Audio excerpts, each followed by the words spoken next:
오늘 우리가 주기도문 본문의 말씀을 함께 나누는 지 이제 두 번째 시간이 우리가 되었습니다. 지난주에 우리는 주님께서 우리에게 가르치신 주기도의 첫 번째 대목, 그러니까 우리 주님께서 우리에게 우리 하나님을 하늘에 계신 우리 아빠 되신 하나님 그렇게 부르라고 주님께서 우리에게 가르치신 것을 우리가 살폈습니다. 또 그렇게 그 하나님을 아빠로 여기고 친밀하게 하나님을 부르면서 우리가 하나님 앞에 드려야 할 첫 번째 간구가 있다라고 말씀해 주셨는데, 여러분 그게 무엇이었습니까? 하나님의 이름이 거룩히 여김을 받으소서라는 것이 너희가 하나님 앞에 드려야 할 첫 번째 간구할 것이다. 그렇게 우리에게 가르쳐 주셨습니다. 우리와 너무나도 사뭇 다른 그런 모습일 때가 많은 거죠. 여러분, 우리의 발등에 떨어진 불이 얼마나 많습니까? 얼마나 다급한 일들이 많습니까? 여러분, 그럼에도 불구하고 주님께서 우리에게 기도를 가르쳐 주시면서 우리의 시선을 아버지라고 하나님을 부르고 나서 바로 즉시로 나의 결핍으로 나의 시선을 돌이켜서 내 속에 있는 결핍, 내 속에 있는 어려움, 내 속에 있는 부족한 것, 내 속에 있는 걱정, 근심, 그것으로 시선을 바로 옮기기보다 우리의 시선을 우리 하나님께로 계속하여 고정하여서 그 하나님께 마땅히 구할 것, 하나님의 이름이 거룩히 여김을 받으소서라고 하는 그런 기도를 드림이 마땅하다고 주님께서 우리에게 가르쳐 주셨습니다. 사랑하는 성도 여러분, 하나님의 이름이 거룩히 여김을 받으소서라는 것이 어떤 것인지는 우리가 이미 지난주에 우리가 함께 충분히 살폈기에 그것을 이 시간 다시 반복하지는 않습니다. 그러나 간절히 소망하기는 오늘 우리가 하나님 앞에 엎드려 아버지라고 우리의 초점을 하나님께 드리며 우리의 마음을 주 앞에 겸손히 해서 기도할 때 초점과 방향을 분명하게 하고, 그리고 여러분 우리의 시선을 결코 나에게 있는 결핍으로만 바라보지 않도록 해서 그저 우리가 넋두리 하듯 하는 아무런 소망도 아무런 위로도 없는 그런 넋두리 같은 나의 결핍만 바라보고 나의 결핍을 그저 토설하기만 하는 그런 기도가 아니라 우리가 하나님 앞에 우리의 결핍을 가지고 주께 기도하되, 그러나 우리의 시선이 하나님께로 고정되어져 있어서 그 하나님께서 하나님 되심을 나타내어 주실 때, 우리 삶들 가운데 나타내어 주실 때 그 하나님을 찬양하는 하나님의 사람들 우리 모두가 그런 우리의 기도가 되게 되시기를 간절히 소망합니다. 오늘 우리는 두 번째 대목과 세 번째의 간구를 이제 주께서 가르치신 기도에서 살핍니다. 오늘 우리가 함께 읽은 마태복음 6장에서는 10절 말씀인데요. 10절 우리 같이 함께 한 목소리로 다시 한번 읽어보도록 하겠습니다.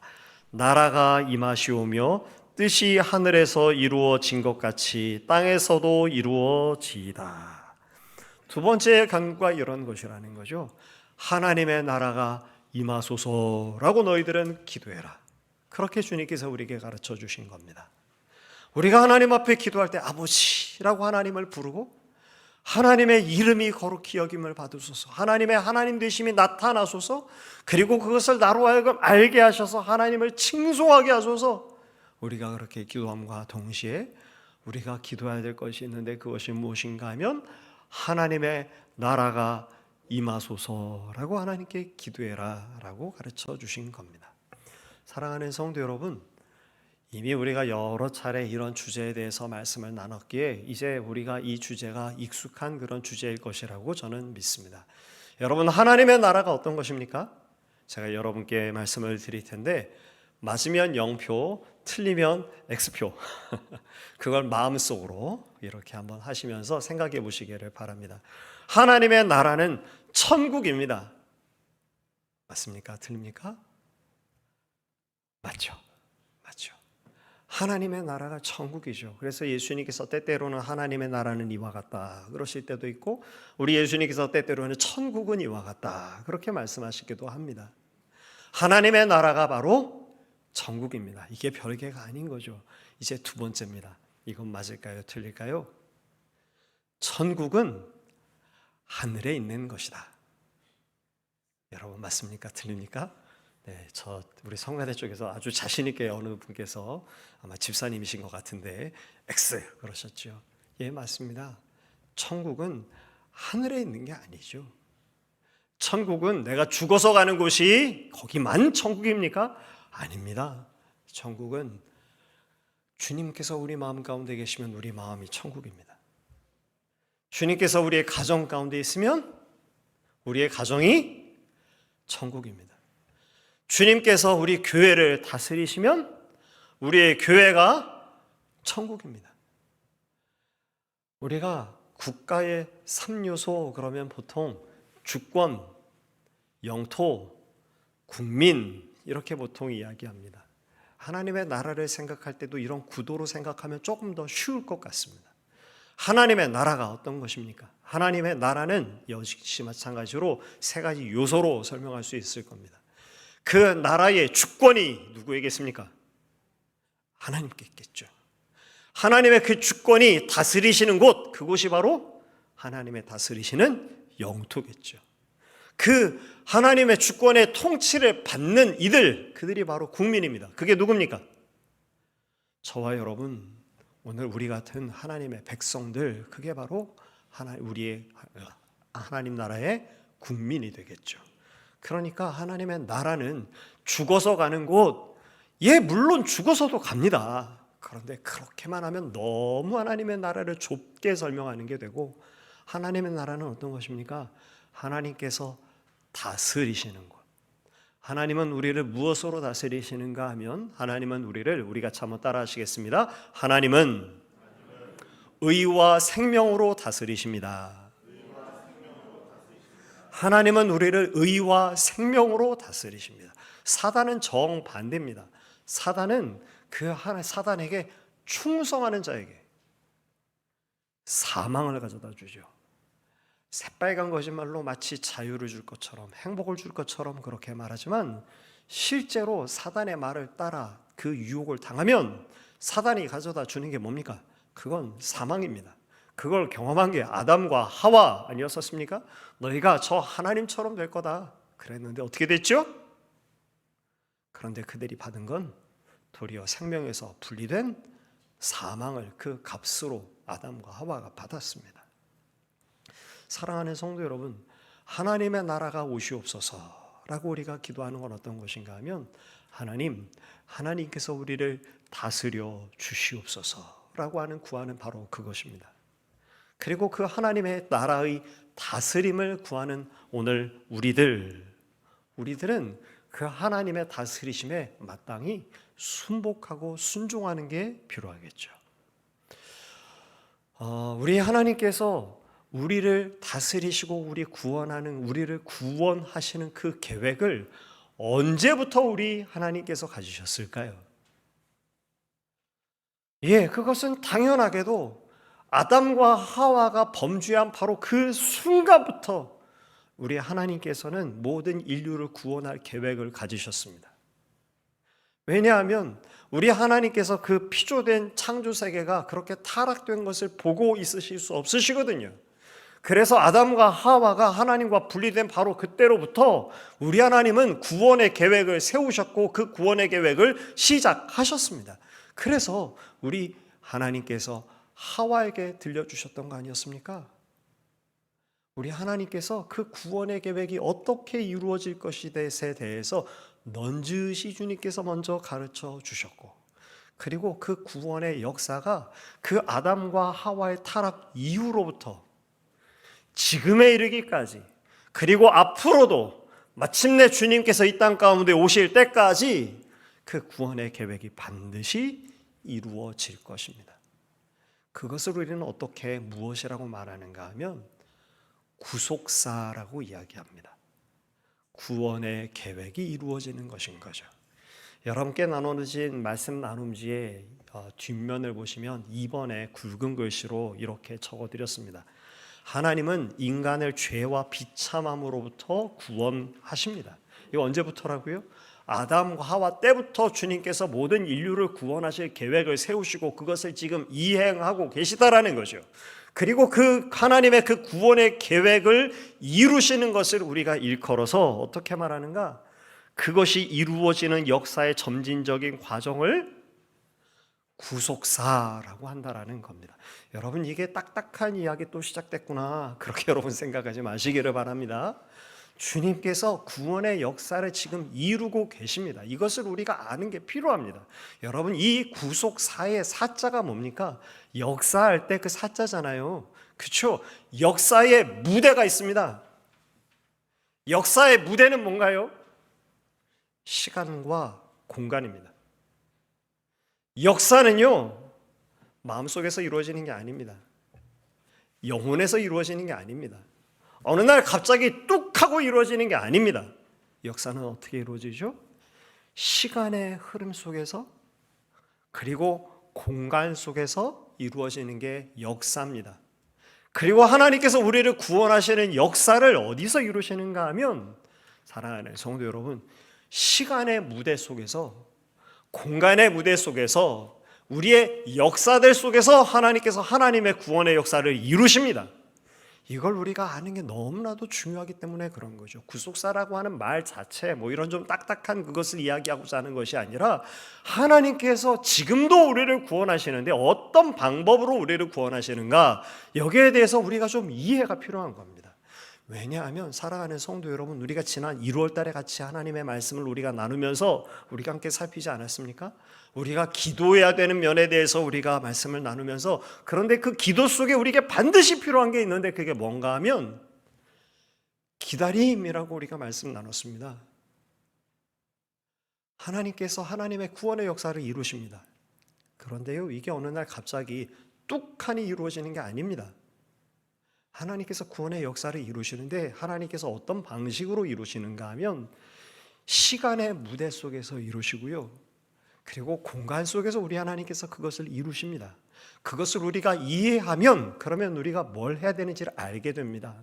오늘 우리에게 애매한 고난, 억울한 고난, 그런 것들이 우리 가운데 있잖아요. 그런데 그런 억울한 고난이 있을 때 우리에게 무엇이 필요한가를 이해할 수 있습니다. 그게 뭔가요? 기다림이었다라는 것이죠. 왜냐하면 하나님의 역사가 시간의 무대 속에서 이루어지거든요. 우리의 변화도 어디에서 이루어집니까? 시간 속에서 우리가 이루어지잖아요. 그렇죠? 그래서 사랑하는 성도 여러분, 우리가 알아야 됩니다. 하나님께서 우리를 구원하시는데 어떻게 우리를 구원하시는가? 역사의 무대 속에서, 시간과 공간 속에서 우리를 구원하신다라는 것을 오늘 저와 여러분이 다시 한번 이해하고 그것을 마음으로 받는 저와 여러분이 되게 되시기를 간절히 소망합니다. 하나님께서 어떻게 그 일을 시작하셨던가요? 우리 하나님께서 아브라함을 부르셨다라는 이야기 우리가 너무나도 잘 알지 않습니까? 여러분, 아브라함이 무슨 하나님께로부터 복의 근원이 될 만한 무슨 조건과 자격을 갖췄습니까? 그래서 우리 하나님께서 아브라함을 택해 주셨던 거였던가요? 아니죠. 아무런 자격도 아무런 조건도 없었습니다. 그런데 하나님께서 아브라함을 택하셨습니다. 왜냐하면 우리 하나님께서 그렇게 역사를 시작하려고 하셨던 겁니다. 온 인류를 시간의 역사의 흐름과 공간의 무대 속에서 이루기를 원하시는데 그 출발점이 있어야 될 거 아니겠어요? 우리가 첫 발을 디뎌야 될 거 아닙니까? 계단을 하나씩 올라가야 되는 그 계단을 우리 하나님께서 무엇으로 택하고 시작하셨는가 하면 아브라함을 택한 겁니다. 아브라함을 잘 되게 하려고, 아브라함 배부르고 등 따시게 잘 먹고 잘 살고 그렇게 해줄 그런 목적으로 하나님께서 아브라함을 부른 게 아니라는 사실에 대해서는 우리가 정말 많이 말씀을 나눴었죠. 사랑하는 성도 여러분, 우리 하나님께서 아브라함을 왜 택하셨습니까? 아브라함을 통해서 모든 민족이 복을 받도록 하기 위해서, 복의 근원이 되도록 하기 위해서. 사랑하는 성도 여러분, 모든 열방이, 모든 민족이 받아야 될 복이 도대체 뭘까요? 그들이 하나님을 알게 되게 되어지는 그런 복을 받아야 되지 않겠습니까? 그게 진짜 복 아닙니까? 그들은 그게 복인지조차도 알지 못합니다. 그렇죠. 그러나 진정 그들에게 시급한 필요가 있다면, 하나님을 알지 못하는 모든 민족, 모든 열방에게 있어서 가장 필요한 복이 있다면, 가장 긴급한 필요가 있다면 그게 뭡니까? 하나님 아니시던가요? 죄와 비참 가운데 있음을 알지도 못하는 가운데서 죽어가고 있는 거잖아요. 그들이 죄와 비참 가운데 있음을 알게 되고 그들이 구원을 얻을 수 있는 길은 무엇입니까? 하나님이 그들에게 알려지는 길밖에 없지 않겠습니까? 그래서 우리 하나님께서 이 일을 위해서 택하신 방법이 아브라함을 택하신 것이었습니다. 그래서 눈에 보이지 않아서 하나님이 계시지 않다라고 여기는 모든 민족과 열방들에게 하나님을 믿고 섬기는 아브라함을 우리 하나님께서 복 주심으로 하나님이 이런 분이시구나 라는 것을 쇼잉하는 거죠. 보여주는 것입니다. 또 우리 하나님께서 어떻게 하십니까? 자기가 택한 백성인데도, 이스라엘 백성이 하나님께로부터 택함받은 백성인데도 그 택함받은 하나님의 백성들이 하나님을 온전히 섬기지 않고 하나님을 속히 떠나면 그 하나님의 진노하심이 어떤 것인지를 밝히 그 백성들에게 보여주어서 열방들이 보고, 아, 저 민족이 섬기는 하나님은 제대로 된 아버지 노릇하시는 그런 하나님이 맞구나. 그냥 우리의 소원만 만족시켜주는 그런 우상신들 같지 않고 저 하나님은 자기 백성을 위해서 축복할 뿐만 아니라 자기 백성들이 그릇 행할 때 그들을 단연코 징계하시는 참 공의로우신 하나님이시구나. 그래서 하나님은 어떤 분이시라고요?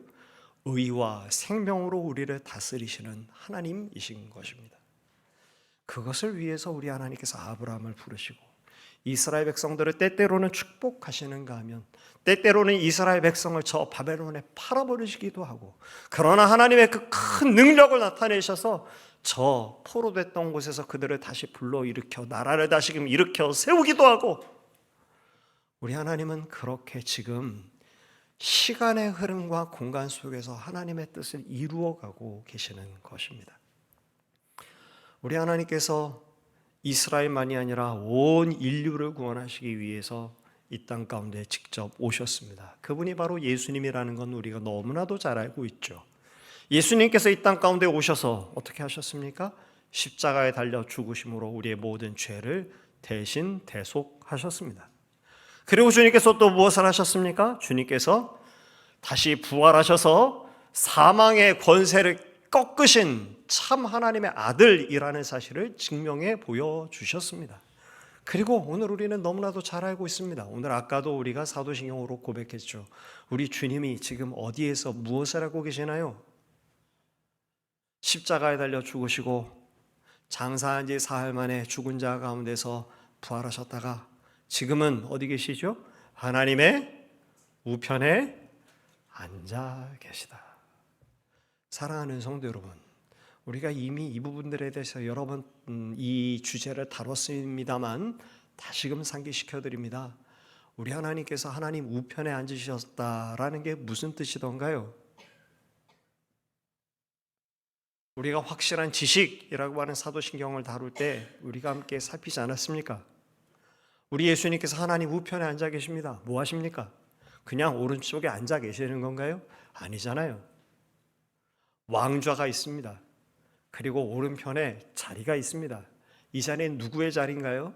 이 자리는 부왕의 자리입니다. 우리 예수님께서 하나님의 오른편 부왕의 자리에 앉으셔서 무엇을 하십니까? 하나님의 통치를 예수님께서 대신 대행하십니다. 그래서 우리가 고백할 때 하나님 우편에 앉아 계시다라고 고백하는 이것은 그냥 예수님께서 앉아 계시다라는 뜻이 절대로 아니잖아요. 그렇죠? 우리가 어린아이들이라면 아마 질문을 할 겁니다. 아빠, 엄마, 예수님께서 하나님 우편에 앉아 계셔서 뭘 하시는 거예요? 그때 대답해야죠. 우리 예수님께서 거기 왜 앉아 계신 건가 하면 거기가 왕좌야. 왕좌에 앉은 사람이 뭘 하겠니? 왕좌에 앉은 분은 바로 통치하고 다스리시는 거야. 우리 예수님께서 지금 뭐 하십니까? 하나님을 대신해서 우리를 통치하고 다스리고 계시는 거죠. 오늘 사랑하는 성도 여러분, 지금도 주님께서 우리를 다스리고 계시는 것을 믿으시기를 간절히 소망합니다. 그리고 주님께서 다시 오시겠다라고 약속하셨죠. 그래서 주님께서 다시 오시게 되면 오늘 우리가 그 하나님께서 우리에게 주신 그 생명이 지금은 이미 구원을 맛보아 알고 있지만, 여러분께 다시 여쭤보겠습니다. 사랑하는 성도 여러분, 여러분께서는 주 예수 그리스도의 은혜를 덧입어서 구원을 받으셨습니까? 우리가 그렇게 구원을 받았음에도 불구하고, 그런데 또 한편 우리의 삶들 가운데에는 여전히 외로움이 있고 슬픔이 있고 고난이 있고 질병이 있고, 하나님께서 만드신 에덴 동산에는 원래 있지 아니하였던 바로 그것이 우리에게 여전히 있습니다. 왜지요? 이것이 바로 사망의 증상들이죠. 지금 우리는 이미 구원을 받았고 하나님의 은혜를 누리고 있습니다. 그러나 아직 하나님의 나라가 완전히 완성되지 않아서, 다시 말한다면 그 구원은 시간의 역사 속에, 시간의 무대 속에서 이루어진다고 말씀드렸죠. 아직 그 시간의 역사 속에 이루어질 하나님의 구원이 완성되지 않아서 오늘 우리에게는 여전히 아직도 신음하는 탄식이 우리 가운데 있습니다. 그리고 주님께서는 약속하셨습니다. 다시 오셔서 하나님의 나라를 완성하신다. 아담과 하와의 타락 직후로부터 시작하셨던 하나님의 그 구원의 계획이 시간의 흐름이라고 하는 역사의 무대 속에서 반드시 이루어진다. 그러니 사랑하는 성도 여러분, 오늘 우리는 어떻게 해야 될까요? 그날을 간절히 바라며 잘 기다려야죠. 그 기다림의 시간을 원망으로 혹은 탄식으로, 낙심으로 보내는 것이 아니라 그 시간을 우리가 잘 기다려야만 하는 것입니다. 그 기다리고자 하는 하나님의 사람들을 지금도 우리 하나님께서 우리를 다스리십니다. 어떻게 다스리실까요? 오늘 우리가 함께 살피는 하이델베르그 요리문답 123문에 그것을 잘 정리해서 가르쳐 주었습니다. 123문의 첫 서두에 그것을 가르쳐 주었는데, 여러분께 나눠드린 말씀 나눔지에 3번에도 그것을 다시 적어드렸습니다. 괄호를 3개 여기 만들어 드렸는데, 첫 번째 괄호의 답은 말씀이고, 두 번째 괄호의 답은 성령입니다. 그리고 마지막 세 번째 괄호의 답은 순종입니다. 이 답의 근거는 어디서 찾을 수 있는가 하면 하이델베르그 유리문답 123문의 답에서 우리가 찾을 수 있습니다. 여러분, 우리 예수님께서 지금도 우리를 다스리고 계십니다. 나의 삶들 가운데는 여전히 캄캄한 터널이 있는데, 나에게는 여전히 탄식이, 슬픔이, 고난이, 아픔이, 나에게는 이제는 여전히 질병이 있는데, 사랑하는 성도 여러분, 믿으십시오. 우리 예수님께서 지금도 우리를 다스리고 계십니다. 어떻게 다스리고 계시는 걸까요? 여러분 가지고 계신 말씀 나눔지에 3번을 좀 보십시오. 앞부분을 제가 읽고 뒷부분부터 같이 한번 좀 읽어보시면 좋겠습니다. 다시 오실 예수님은 지금도 만물을 다스리고 계십니다. 123문을 읽어보세요. 여기서부터 같이 읽겠습니다. 주님은 우리를 어떻게 다스리십니까? 외적으로는 말씀을 통하여, 내적으로는 성령을 통하여 다스리십니다. 그리고 하나님의 다스리심을 구하는 사람이 당연히 가져야 할 태도는 순종입니다. 우리 하나님께서 우리를 다스리십니다. 말씀과 성령으로 다스리신다는 거죠. 캄캄한 터널을 지나고 있는 것 같아서, 그래서 하나님의 다스리심과 하나님의 간섭함이 없는 것처럼 여겨지십니까? 아니요, 그렇지 않을 겁니다. 사랑하는 성도 여러분, 만일 캄캄한 터널을 지나가고 있는 것 같아서 하나님의 다스리심은, 하나님의 살아계심은 도대체 어디에 있으십니까? 라고 탄식하는 분이 계시다면, 사랑하는 성도 여러분, 다시 한번 보십시오. 지금 그것이 잘 보이지 아니하시거든 여러분이 지나왔던 과거를 한번 돌이켜 보십시오. 하나님 앞에 하나님의 돕는 손은 어디에 있습니까? 라고 탄식했던 적이 있으셨다면 그때를 회상하여 보십시오. 하나님께서 캄캄한 터널을 지나갈 때도 그 하나님의 백성들을 지키십니다. 하나님의 나라가 아직은 완성이 안 됐습니다. 그래서 오늘 우리에게 고난이 피할 수 없는 거죠. 슬픔을 피할 길이 없습니다.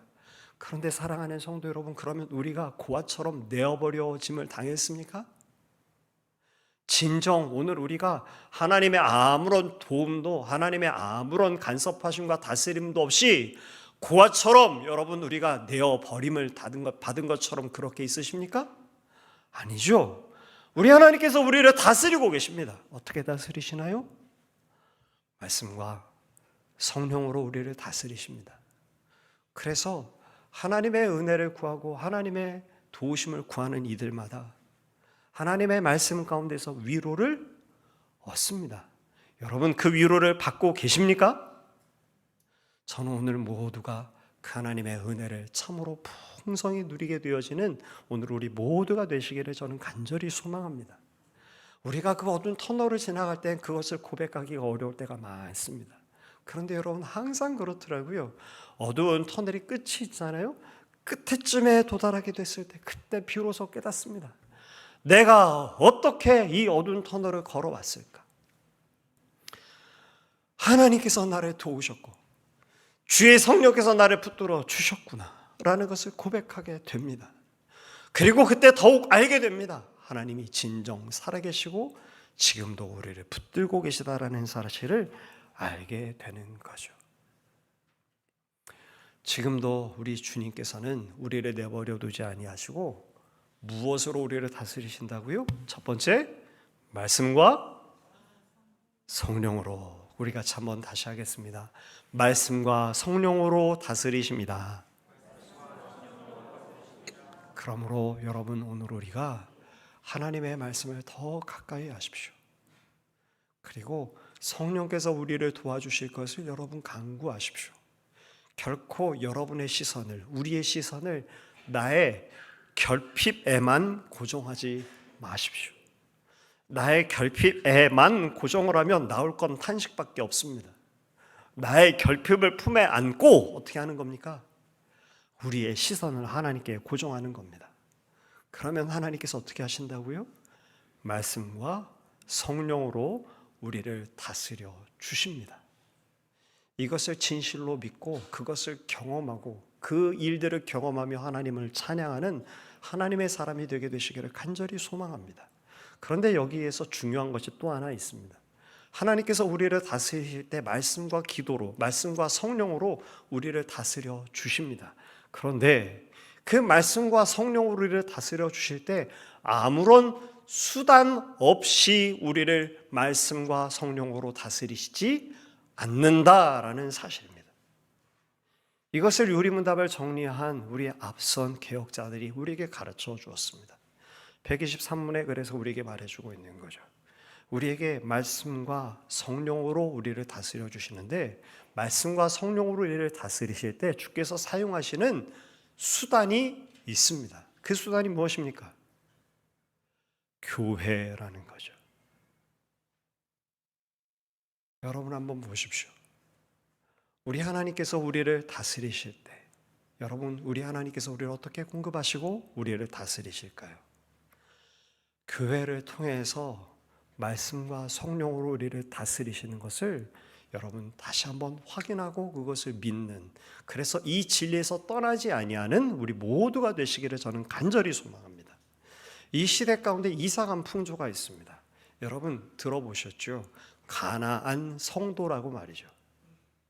이상한 풍조입니다. 가나안 성도, 우리가 이미 아는 것처럼 가나안, 이걸 거꾸로 뒤집어서 안 나가라는 거잖아요. 하나님도 믿고 예수님도 믿고 그런데 교회는 안 나가고 싶다라는 겁니다. 여기에선 먼저 우리 교회가 반성해야 될 점이 분명히 있습니다.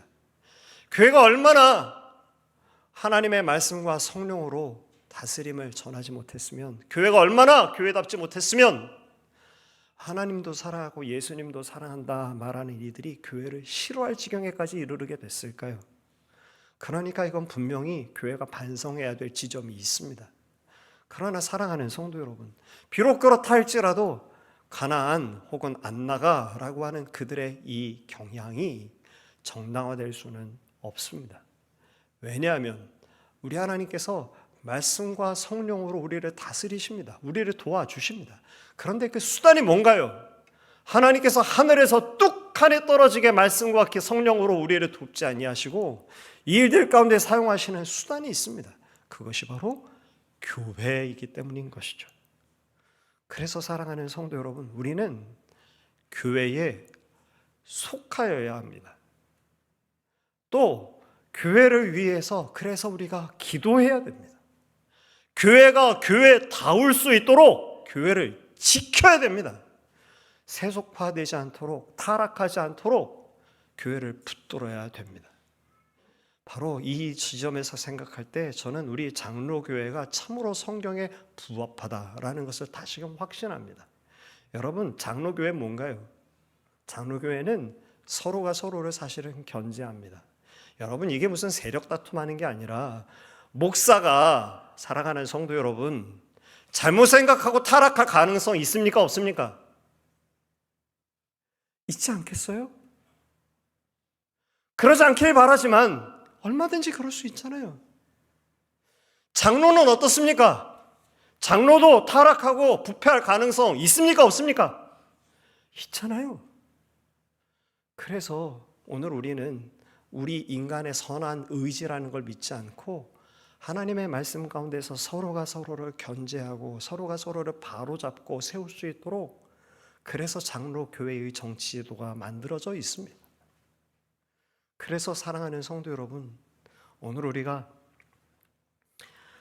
교회가 교회답게 서게 되어지는 일, 그것은 너무나도 중요한 일이고, 그리고 오늘 우리는 교회가 비록 부족한 면이 있다 하여도 우리 하나님께서 말씀과 성령으로 우리를 다스리시는 일들 가운데 사용하시는 수단, 이 교회라는 것을 기억하면서 오늘 우리가 교회에 힘써 속해야만 하는 것이죠. 저는 사실 신학을 공부하다가 목사가 되지 않으려고 했던 사람이었습니다. 신학을 공부하고 신학을 공부한 평신도로 살자. 신학을 공부했는데 나의 목사로서 살기가 도무지 이건 살 자신이 없어서, 그리고 이런저런 여러 가지 생각이 좀 복잡해서 신학을 공부한 평신도로 살자라고 하는 그런 마음을 가진 적이 있었습니다.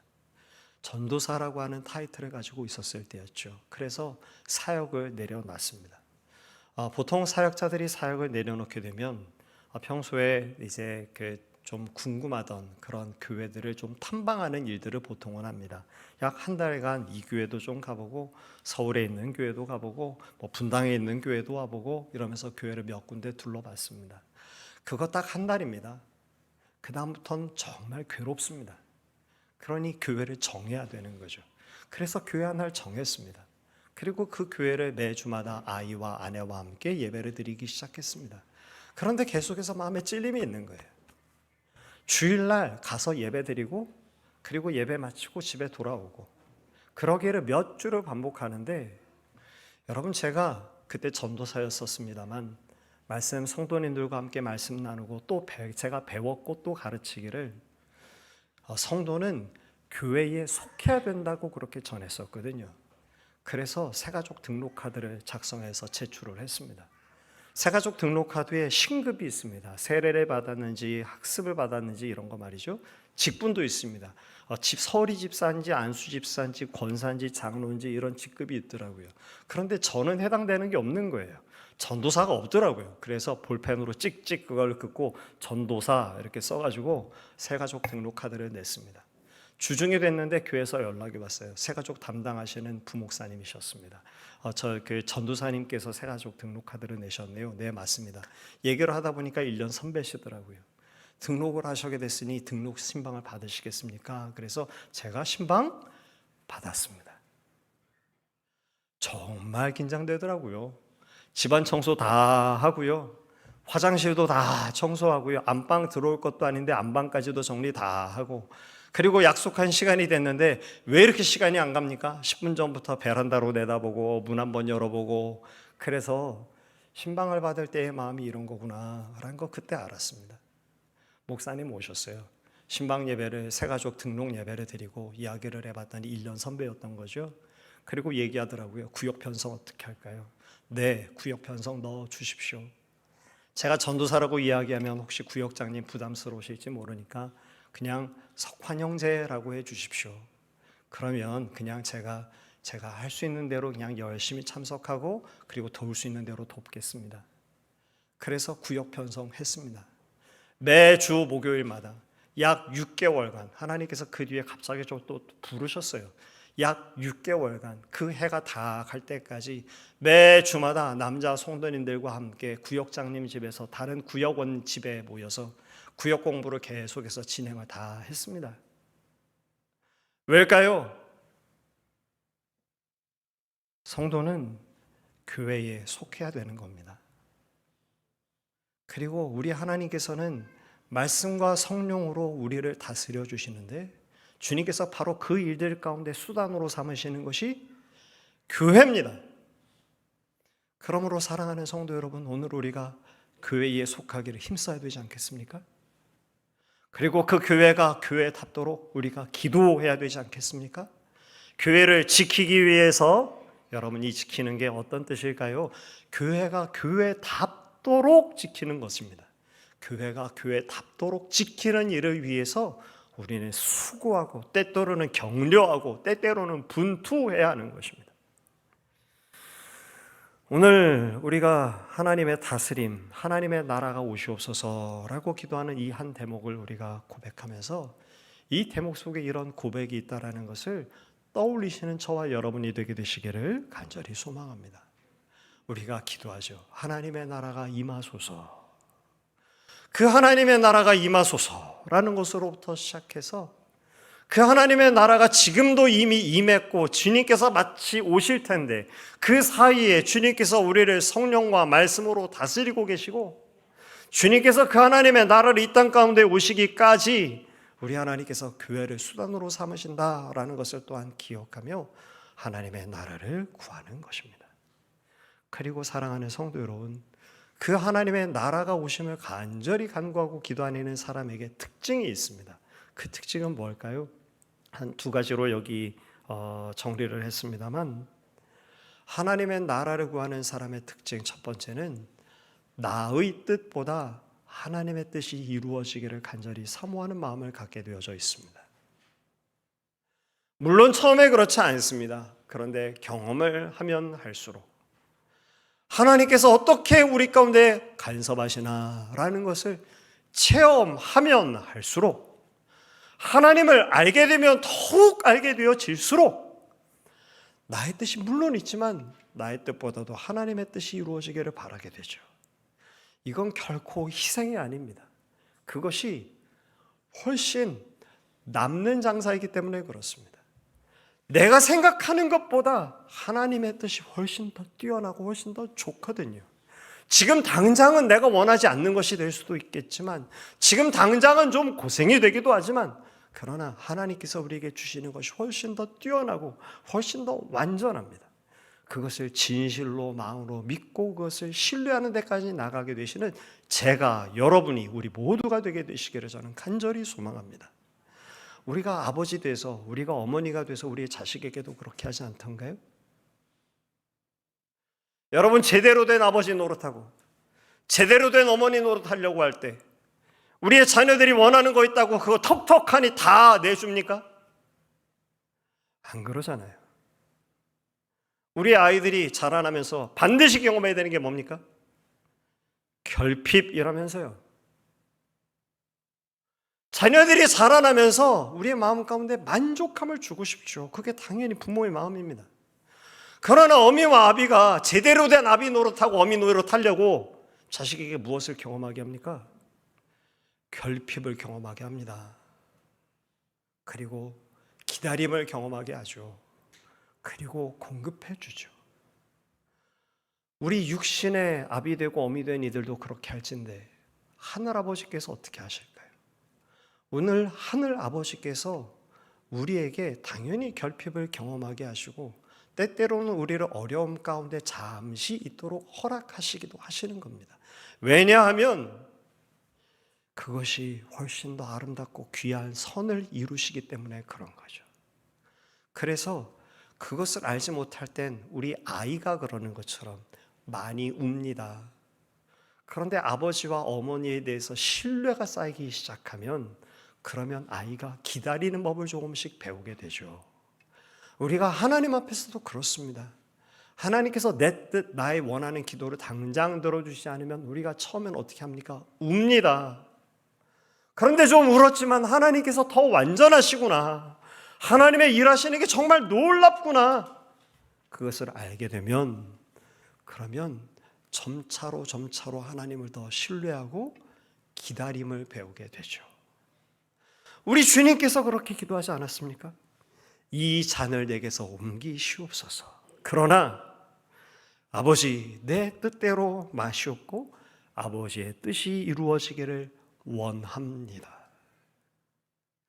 만일 우리 하나님께서 이 잔을 그 잔을 예수님으로부터 옮기셨다면 그러면 정말 큰일 아니었겠어요?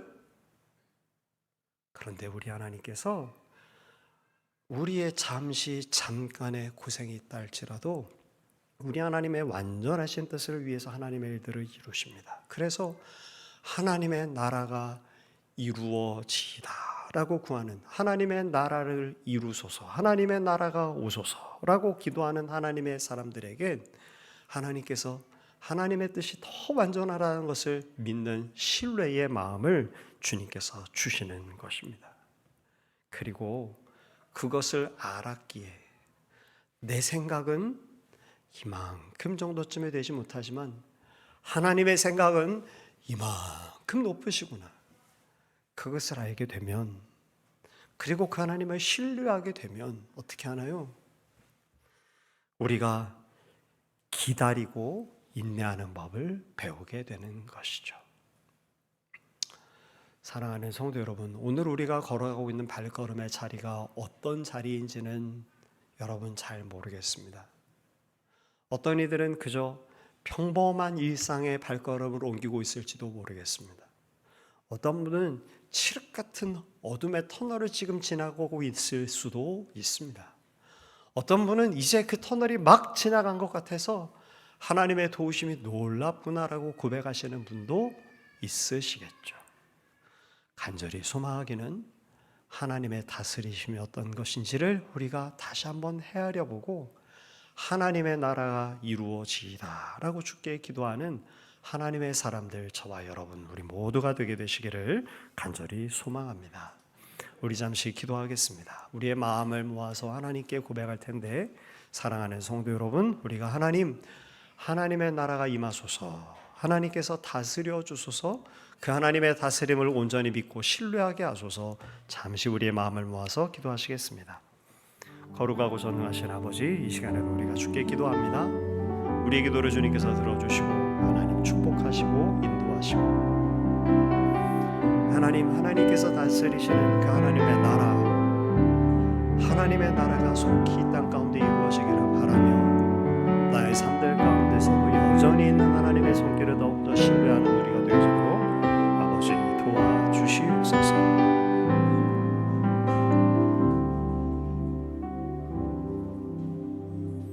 참 사랑 많으신 아버지 하나님, 오늘 우리가 주님 앞에 나와 기도합니다. 하나님의 나라가 임하소서, 하나님의 뜻이 저 하늘에서 이루어진 것 같이 땅에서도 이루어지이다 라고 구하는 이 기도를 주님께서 우리에게 가르쳐 주셨는데, 하나님 오늘 우리도 그 하나님의 뜻이 이루어지기를, 하나님께서 다스려 주시기를 간절히 바라고 신뢰하는 오늘 하나님의 사람들 우리 모두가 될 수 있도록 성령께서 우리를 도와주시옵소서. 예수님의 이름으로 간절히 기도합니다. 아멘.